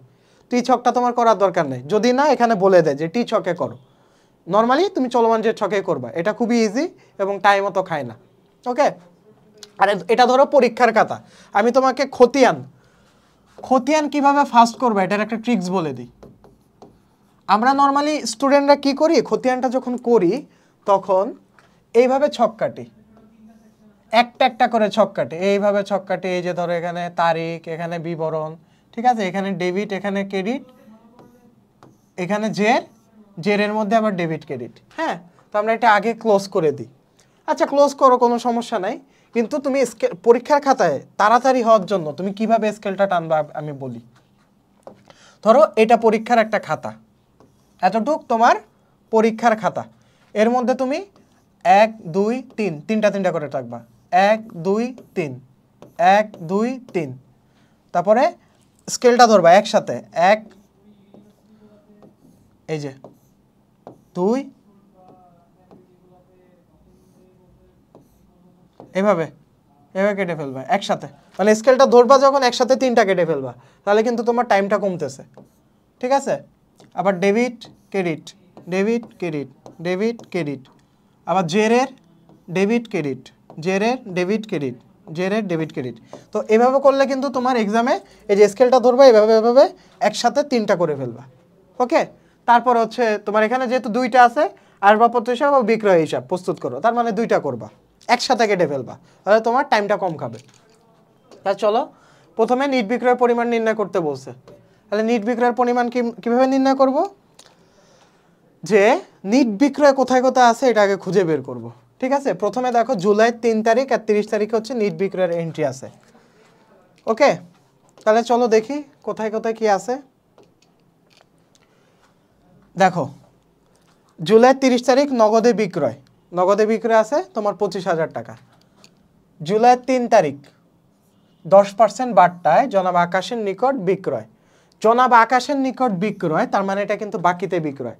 নিট বিক্রয় নির্ণয় করতে গেলে একটা হচ্ছে নগদ বিক্রয় আর একটা হচ্ছে তোমার বাকিতে বিক্রয়, দুইটাই কিন্তু তোমার যোগ হবে।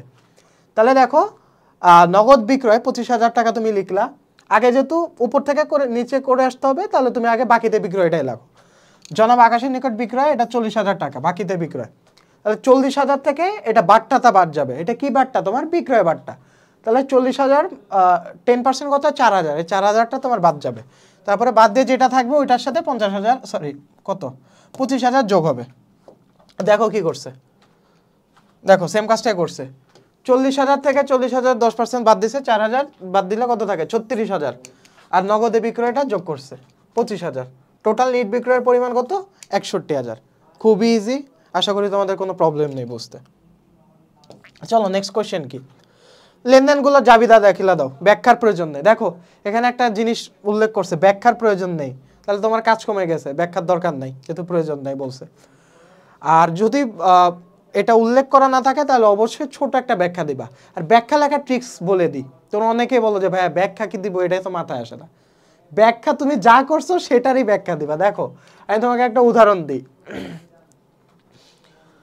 নগদ 80,000 টাকা, আসবাবপত্র 40,000 টাকা এবং ব্যাংক জমার উদ্ধৃত 50,000 টাকা নিয়ে ব্যবসা আরম্ভ করে, তাহলে এটা তোমার জাবেদা কি, নগদান হিসাব ডেবিট, আসবাবপত্র হিসাব ডেবিট।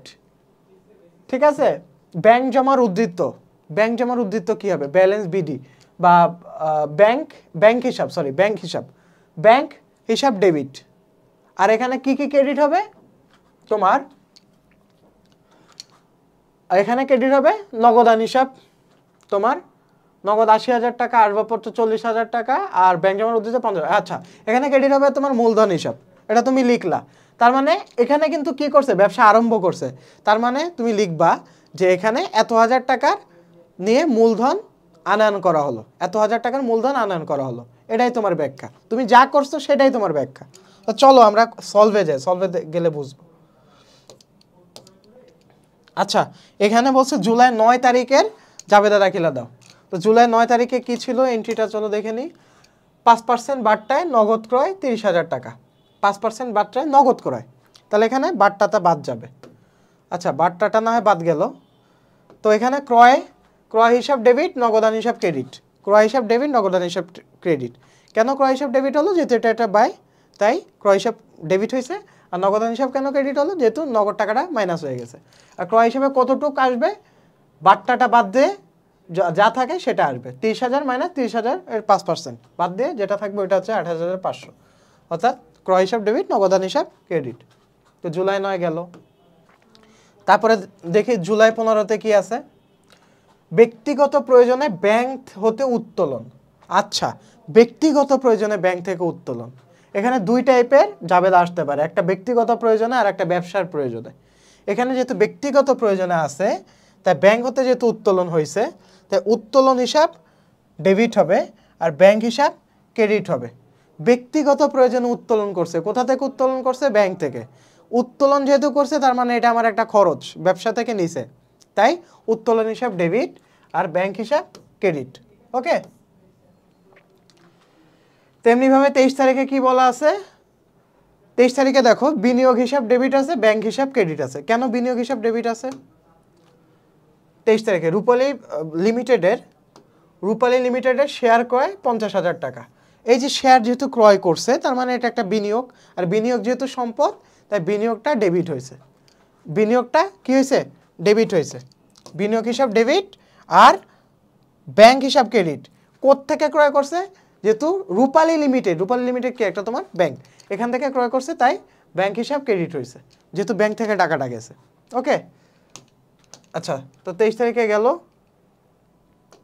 রূপালী লিমিটেডের শেয়ার ক্রয় ৫০,০০০ টাকা। আচ্ছা, গেল। তাহলে এখন হচ্ছে ২৭ নাম্বার, জুলাই ৩ তারিখে পাওনা ৫% বাট্টায় পূর্ণ নিষ্পত্তিতে আদায় হলো। তো এটা একটা ইম্পর্টেন্ট ফ্যাক্ট।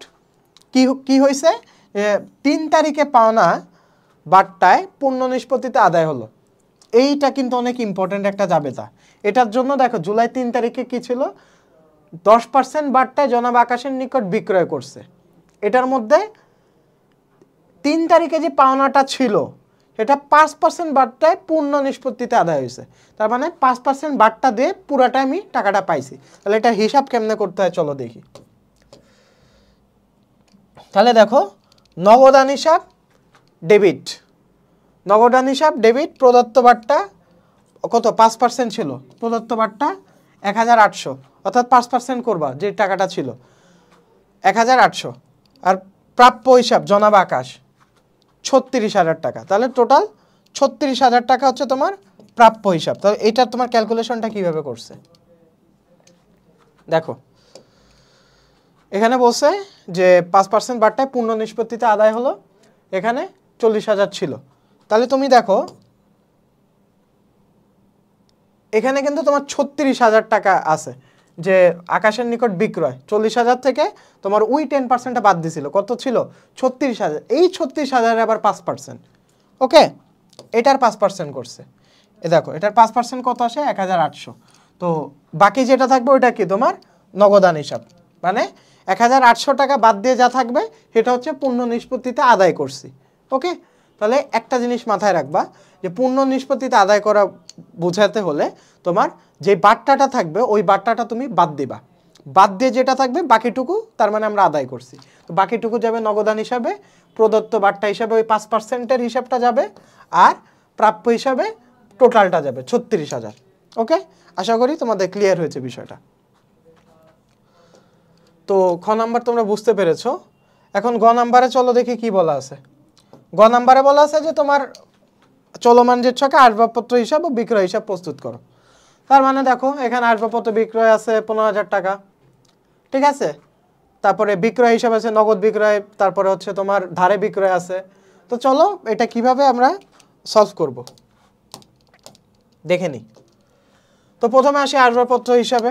আসবাবপত্র হিসাবে কয়টা এন্ট্রি ছিল? 2টা এন্ট্রি ছিল। একটা হচ্ছে জুলাই 1 তারিখের এন্ট্রি, তোমরা টেস্ট পেপার নিয়ে মিলাও।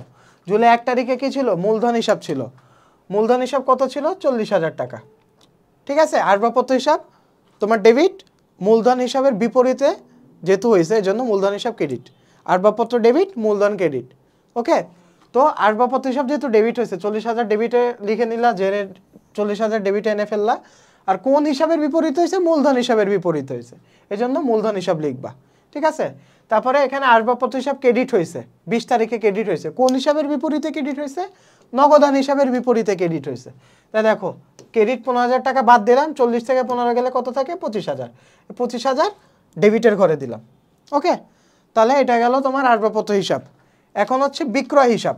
বিক্রয় হিসাব কিভাবে আমরা নির্ণয় করব? দেখো 2টা এন্ট্রি আসছে, একটা হচ্ছে জুলাই 3, একটা হচ্ছে তোমার ধারে বিক্রয়, আর একটা নগদ বিক্রয়। তাহলে দেখো বিক্রয় হিসাব কি হয়? তোমার ক্রেডিট। বিক্রয় হিসাব ক্রেডিট। কোন হিসাবের বিপরীতে ক্রেডিট? প্রাপ্য হিসাবের বিপরীতে ক্রেডিট। আমরা যে যে অ্যামাউন্টটা খ নাম্বারে পাইছিলাম, তাহলে দেখো 36,000 পাইছিলাম, কিন্তু এই 36,000 ক্রেডিট ক্রেডিট হলো। তারপরে আবার 30 তারিখে কোন এন্ট্রিটা ছিল? চলো 30 তারিখে যাই। এই যে 30 তারিখ নগদ বিক্রয় 25,000 টাকা। নগদ বিক্রয় 25,000 টাকা, এটার তোমার জাবেদা কি? নগদ বিক্রয়, তার মানে কি? আমার নগদান টাকা আসছে। নগদ বিক্রয়, বিক্রয় করলে কি হয়? আয় হয়। নগদান হিসাব ডেবিট, বিক্রয় হিসাব ক্রেডিট, তার মানে নগদ টাকা বাড়ছে। তখন কি হবে? তাহলে এই যে বিক্রয় হিসাব ক্রেডিট, নগদান হিসাব ডেবিট, বিক্রয় হিসাব ক্রেডিট। তাহলে বিক্রয় হিসাব যেহেতু ক্রেডিট, 25,000 ক্রেডিটে দিলাম। 36 যোগ 25 কত হয়? 61,000। তো ক্রেডিটের ঘরে কি হবে? 61, ওকে। তো এটাই ছিল মোটামুটি তোমার যে বিক্রয় হিসাব আর আসবাবপত্র হিসাব। তো আশা করি তোমরা কোশ্চেনটা বুঝতে পেরেছো।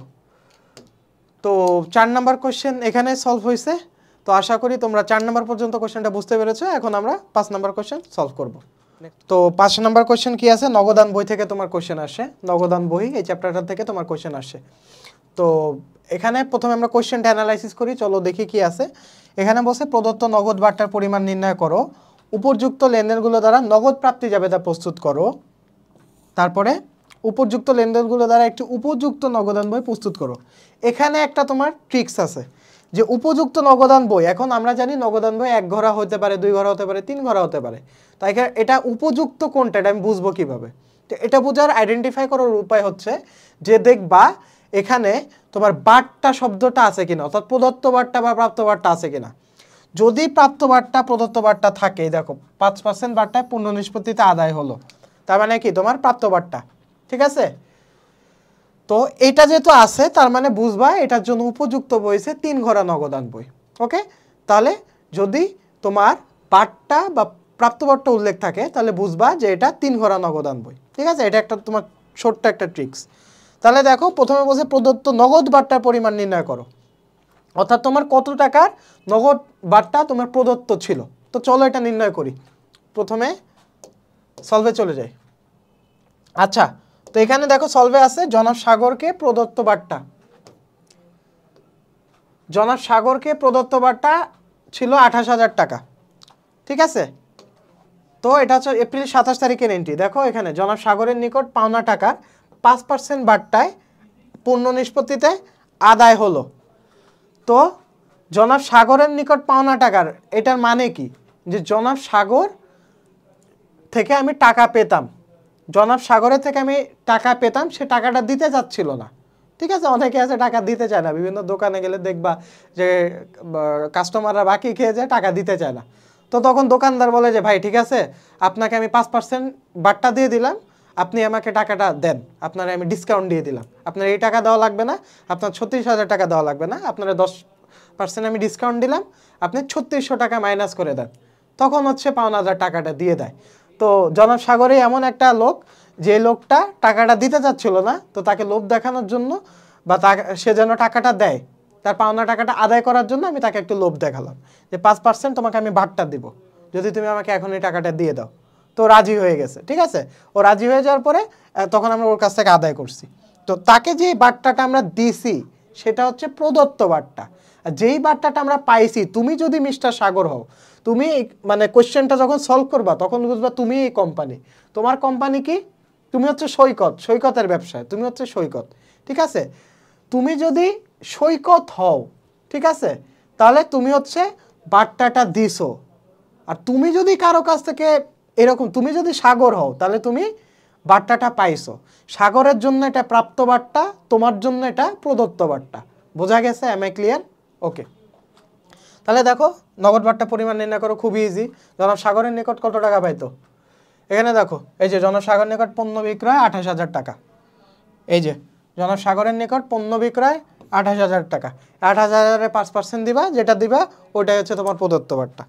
তাই চলো দেখে নিই।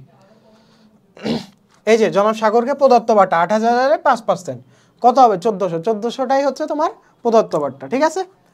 তো নেক্সটে আমরা যাব, এখানে বলছে নগদ প্রাপ্তি জাবেদা নির্ণয় করো। তো প্রথমে ছক কেটে ফেলবা। ছকে হচ্ছে তোমার ক্রেডিট হিসাব খাত। যেহেতু নগদ প্রাপ্তি, প্রাপ্তি মানে কি? তুমি টাকাটা পাইছো, পাইছো না? তো পাইছো, এটার বিপরীতে কি? তোমার ক্রেডিট, এই জন্য ক্রেডিট হিসাব খাত।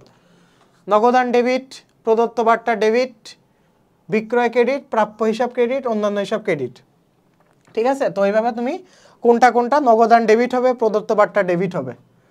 নগদ প্রাপ্তি জাবেদা মানে তুমি টাকাটা পাইছো, ওকে। তো নগদান ডেবিট, প্রদত্ত বাট্টা ডেবিট, বিক্রয় ক্রেডিট, বিক্রয় করলে যেহেতু আয় হয়, প্রাপ্য হিসাব ক্রেডিট, অন্যান্য হিসাব ক্রেডিট। তো এটা দিলাম। এখন আমার প্রত্যেকটা এন্ট্রি ধরে ধরে তোমার এন্ট্রিটা নির্ণয় করতে হবে। এপ্রিলের 1 তারিখে দেখো কি হয়েছে? মূলধন, মূলধন নগদান হিসাব ডেবিট, মূলধন, তার মানে মূলধনের বিপরীতে নগদ টাকাটা আসছে। 1,10,000 ডেবিট হয়েছে, আর অন্যান্য হিসাব ক্রেডিট, মূলধন হিসাবে ক্রেডিট হয়েছে। মূলধন কি? তোমার অন্যান্য হিসাবের মধ্যে পড়ছে। মূলধন কি তোমার বিক্রয় হিসাব? না। মূলধন কি তোমার প্রাপ্য হিসাব? না। এজন্য তোমার অন্যান্য হিসাব ক্রেডিট এটার মধ্যে চলে গেছে।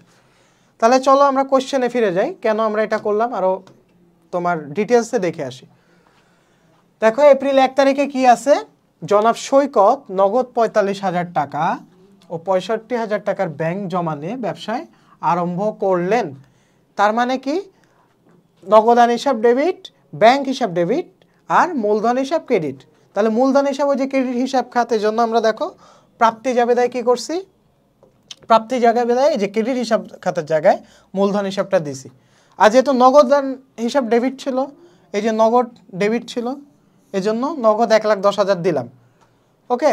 আর অন্যান্য হিসাব ক্রেডিট, অন্যান্য হিসাব ক্রেডিট করলাম, ওকে।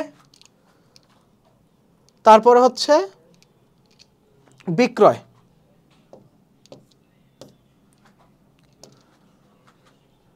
এই যে 65 আর 45 কত হয়? 60 40 1 লাখ, 5 আর 5 10, 1,10,000। 1,10,000 নগদ আর ব্যাংক জমা নিয়ে ব্যবসা আরম্ভ করছে। তা নগদ যেহেতু ডেবিট আছে, ডেবিট করে দিছে, আর অন্যান্য হিসাব ক্রেডিট, অর্থাৎ মূলধন যেহেতু অন্যান্য হিসাবের মধ্যে পড়ছে এই জন্য ক্রেডিট করে দিছে। আশা করি বুঝছো। আচ্ছা, তো এখন কোনটা গেছে? কয় নাম্বার? আচ্ছা, এখন হচ্ছে 21 নাম্বার জাবেদাটা। তাহলে দেখো 21 নাম্বার জাবেদা, 21 নাম্বার জাবেদা কই? যে নগদে পণ্য বিক্রয়, বিক্রয় করলে কি হয়? আয় হয়। তার মানে আমার টাকাটা আসছে। একটা জিনিস মাথায় রাখবা, নগদ প্রাপ্তি জাবেদাতে শুধু প্রাপ্তিটাই আসে, অর্থাৎ যে টাকাটা ইন হয়েছে অতটুকু আসবে। এখানে দেখো জনাব উর্মি ট্রেডার্সের নিকট হতে পণ্য ক্রয়, পণ্য ক্রয় করলে কি হয়? টাকা চলে যায় না, মানে নগদ চলে গেছে, তো এটা নগদ প্রদান জাবেদা হবে। এই জন্য দেখো 5 নাম্বারের এন্ট্রি আসে নাই। আবার দেখো ব্যাংকে নগদ জমা দেওয়া হলো 25,000 টাকা, নগদ টাকা চলে গেছে, এটা কি আসছে? আসে নাই। এর জন্য দেখো 12 নাম্বারের এন্ট্রি আসে নাই। কিন্তু জনাব সাগরের নিকট পণ্য বিক্রয় 28,000 টাকা, বিক্রয় করলে কি হয়? আসে। কিন্তু এখানে কি আছে দেখো তো? জনাব সাগরের নিকট আছে, এটা কি নগদে আসছে? নগদে আসে নাই, তাই এই এন্ট্রিটাও আসে নাই। কিন্তু এই এন্ট্রিটা আসছে কারণ কি? কারণ এখানে কি উল্লেখ আছে? নগদে পণ্য বিক্রয়, এই কথাটা উল্লেখ আছে, এই জন্য এই এন্ট্রিটা কিন্তু আসছে। নগদে পণ্য বিক্রয় 40,000 টাকা, তাই এন্ট্রিটা কিন্তু তোমার আসছে, ওকে। তাহলে দেখো এই যে 40,000 টাকা বিক্রয় হিসাব, ঠিক আছে। নগদান হিসাব ডেবিট, বিক্রয় হিসাব ক্রেডিট। এই জন্য নগদান হিসাব ডেবিটে 40,000 আসছে। এই দেখো বিক্রয় ক্রেডিটে 40,000 আসছে। আশা করি তোমরা ক্লিয়ার, বুঝে গিয়েছো। তারপর হচ্ছে কোনটা আসছে তোমার 27 তারিখের ইয়াটা আসছে, জনাব সাগরের নিকট পাওনা টাকার এত পূর্ণ নিষ্পত্তিতে আদায় হলো। পাওনা টাকার কত পার্সেন্ট? 5% পূর্ণ নিষ্পত্তিতে আদায় হলো। তাহলে চলো কতটুকু আদায় হয়েছে অতটুকু অংশটাই আসবে, ঠিক আছে। এই যে জনাব সাগরের বিপরীতে যেহেতু, তাই জনাব সাগর হচ্ছে ক্রেডিট হিসাব খাত। তাহলে আদায় হয়েছে তোমার 26,600 টাকা আদায় হয়েছে, ঠিক আছে। এটা কিন্তু আমরা ক নাম্বারেই করছিলাম। এই যে প্রদত্ত বার্তার পরিমাণ, এই যে প্রদত্ত বার্তার পরিমাণ নির্ণয় করো 1400 টাকা। ওকে, এই যে দেখো 1400 টাকা। তো 1400 টাকা বাদ দিয়ে ওই অ্যামাউন্টটা থেকে যা থাকে সেটা হচ্ছে 26,600। এটা হচ্ছে নগদ অ্যামাউন্ট। 26,600 বসালা, 1400 বসালা, প্রাপ্য হিসাব খাত ক্রেডিট বসালা, ঠিক আছে। এটা কেন প্রাপ্য হিসাব খাত? কারণ হচ্ছে জনাব সাগর তাকে কি দিছিল, সে একজন দেনাদার, ঠিক আছে। তাই এটা হচ্ছে প্রাপ্য হিসাব খাত। তাহলে তোমার নগদ প্রাপ্তি যাবে, তাই এই এন্ট্রিগুলো আসছে, বাকিগুলো তুমি যোগ করে দিবা। নগদ ডেবিট 1,76,600, এটা যোগ করে দিবা, সবগুলো যোগ করে দিবা। তো যোগ করে দিলে যেটা হবে ওটা হচ্ছে নগদ প্রাপ্তি যাবেদার যোগফল। আশা করি তোমাদের ক্লিয়ার হয়েছে। তো নেক্সটে হচ্ছে তোমার উপযুক্ত নগদান বই নির্ণয় করতে বলা হয়েছিল। তো উপযুক্ত নগদান বই বলতে ওখানে যেহেতু প্রদত্ত প্রাপ্ত বার্তা আছে বা প্রদত্ত বার্তা আছে, এই জন্য তোমার 3 ঘোড়া নগদান বই বুঝবা। তো চলো দেখি কি আছে। এই দেখো জনাব সৈকতে 3 ঘোড়া নগদান বই এটা আছে কিন্তু। তাহলে দেখো সেমভাবে আমরা এপ্রিলের 1 তারিখ থেকে এন্ট্রিগুলো আনবো। এপ্রিলের 1 তারিখে কি আছে? মূলধন হিসাব। মূলধন হিসাবে কি কি ছিল? নগদান হিসাব, নগদ টাকা বাড়ছিল 45,000 বাড়ছে, ব্যাংক বাড়ছিল এখানে 65,000 টাকা বাড়ছে, ঠিক আছে। এখানে প্রাপ্তি হবে ডেবিট সাইডে, প্রদান হবে ক্রেডিট সাইডে, আচ্ছা। তারপরে আমরা এপ্রিল 5 তারিখে যাব। এপ্রিল 5 তারিখের লেনদেনে কি আছে? তোমার ক্রয় হিসাবের বিপরীতে আছে, অর্থাৎ প্রদান হয়েছে, ওকে, ক্রয় করা হয়েছে। তো ক্রয় করলে কি হয়? তোমার টাকাটা চলে যায়। দেখো নগদ টাকা চলে গেছে, আবার ব্যাংক থেকে 15,000 গেছে, নগদ আছে, ব্যাংক আছে, ওকে। তারপরে আমরা আসি 12 তারিখের লেনদেন। 12 তারিখের লেনদেনটা চলো কি আছে দেখো। ব্যাংকে নগদ জমা দেওয়া হলো, এখানে হচ্ছে এটা হচ্ছে কন্ট্রা এন্ট্রি। কন্ট্রা এন্ট্রি মানে কি? বিপরীত দাখিলা। কন্ট্রা, এটা কিন্তু তোমার এমসিকিউ তো আসে মাঝে মাঝে। কন্ট্রা এন্ট্রি এটাকে কি বলা হয়? বিপরীত দাখিলা।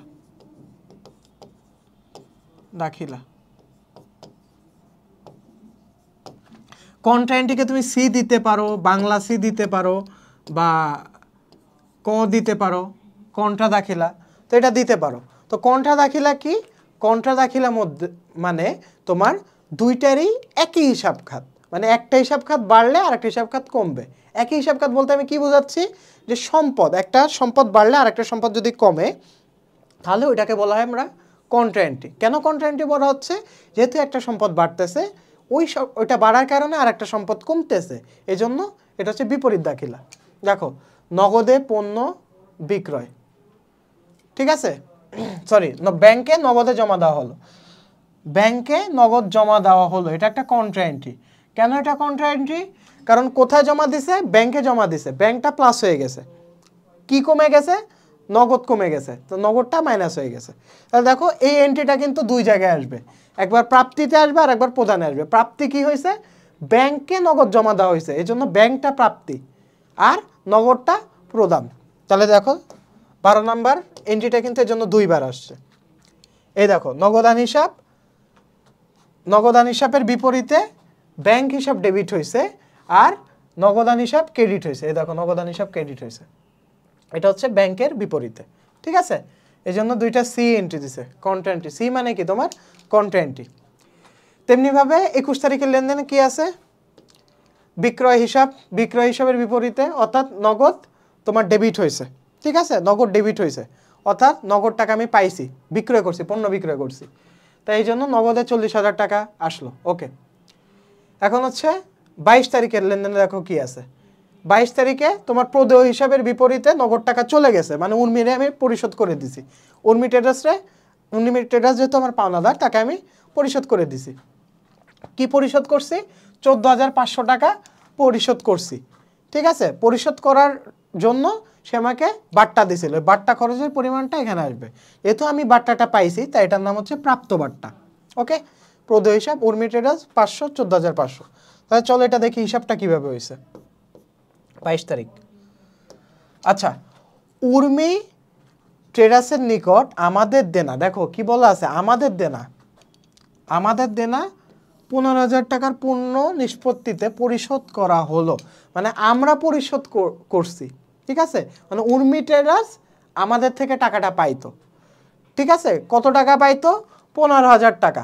কিন্তু আমরা বলতেছিলাম না ভাই 15,000 টাকা দেওয়া পসিবল না। তখন উর্মি ট্রেডার্স আমাদের একটু লোভ দেখালো, লোভ দেখায় বললো আচ্ছা ভাই আপনাদের 15,000 টাকা পরিশোধ করা লাগবে না, আপনাদের আমি 500 টাকা ডিসকাউন্ট দিলাম, আপনি আমাকে 14,500 টাকা দেন। তখন আমরা বললাম আচ্ছা ঠিক আছে, যেহেতু 500 টাকা ডিসকাউন্ট দিচ্ছেন আমি দিয়ে দিচ্ছি, টাকাটা দিয়ে দিচ্ছি। তাহলে আমি যেহেতু টাকাটা দিয়ে দিচ্ছি, আমি পরিশোধ কত করছি? 14,500 টাকা পরিশোধ করছি। এটা আমার নগদ টাকা থেকে চলে গেছে, নগদ টাকা থেকে চলে গেছে না, তা নগদান হিসাব তোমার ক্রেডিট হয়েছে। আর আমি যে বাট্টাটা পাইছি, কত টাকা বাট্টা পাইছি? 500 টাকার বাট্টা পাইছি। দেওয়া দরকার ছিল 15,000, দিছি 14,500, তার মানে 500 টাকা আমি বাট্টা পাইছি, তো এটা প্রাপ্ত বাট্টায় গেছে। বোঝা গেছে? এই যে তোমার 14,500 হচ্ছে নগদ টাকা, এটা তোমার চলে গেছে ক্রেডিট। আর আমি যে টাকাটা পাইছি সেটা হচ্ছে প্রাপ্ত বাট্টা 500 টাকা। ওকে, এটাও ক্রেডিট যেহেতু আমি পাইছি। আচ্ছা, তো এখন হচ্ছে 27 তারিখ। 27 তারিখও আমার টাকা আসছে, নগদ টাকা আসছে দেনাদারের থেকে, অর্থাৎ সাগর আমাকে টাকা দিছে। ওকে, প্রাপ্য হিসাব জনাব সাগর। কত টাকা তাকে বাট্টা দেওয়া লাগছে, তাকে ছাড় দেওয়া হয়েছে। এখানে কিন্তু প্রদত্ত বাট্টা, তার কারণ কি? ছাড়টা আমি দিছি। ছাড়টা কে দিছে? আমি দিছি। খ নাম্বারে আমরা বের করছিলাম যে প্রদত্ত বাট্টা কত? 1400, আর বাকি টাকাটা কি? নগদ টাকা। নগদ টাকা আমরা পাইছি 26,600। ঠিক আছে, তো এটা গেল ডেবিট সাইড শেষ। এখন হচ্ছে ক্রেডিট সাইড। ক্রেডিট সাইডে কি আছে? বেতন হিসাব আছে। ঠিক আছে, মানে আমরা বেতন প্রদান করছি ব্যাংকের মাধ্যমে। তো দেখো ব্যাংক হিসাব ক্রেডিট হয়েছে বেতন হিসাবের বিপরীতে।